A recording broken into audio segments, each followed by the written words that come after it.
গ্রামের মহিলার নাম কবিতা। তিনি সবুজ ক্ষেত এবং প্রস্ফুটিত ফুলে ঘেরা একটি ছোট্ট গ্রামে থাকতেন।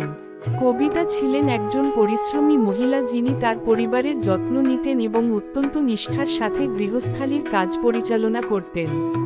তার স্বামী রাজেশ তাদের নিজস্ব জমিতে কৃষক হিসেবে কাজ করতেন, ধান চাষ করতেন।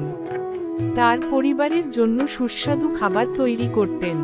তিনি খুব ভোরে ঘুম থেকে উঠে কাছের কূপ থেকে জল আনতেন, তারপর নাস্তা রান্না শুরু করতেন।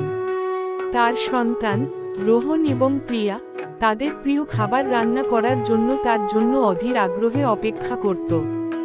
একদিন গ্রামে তীব্র খরা দেখা দেয় এবং ফসল শুকিয়ে যেতে শুরু করে। রাজেশ তাদের ফসলের ভবিষ্যৎ এবং তাদের জীবিকা নির্বাহের উপর এর প্রভাব নিয়ে চিন্তিত ছিলেন। কবিতা তার সহায়ক স্ত্রী হিসেবে রাজেশকে বিকল্পগুলি অন্বেষণ করতে উৎসাহিত করেছিলেন। তিনি তাকে খরা প্রতিরোধী ফসল চাষ করার পরামর্শ দিয়েছিলেন এবং রাজেশ রাজি হয়েছিলেন।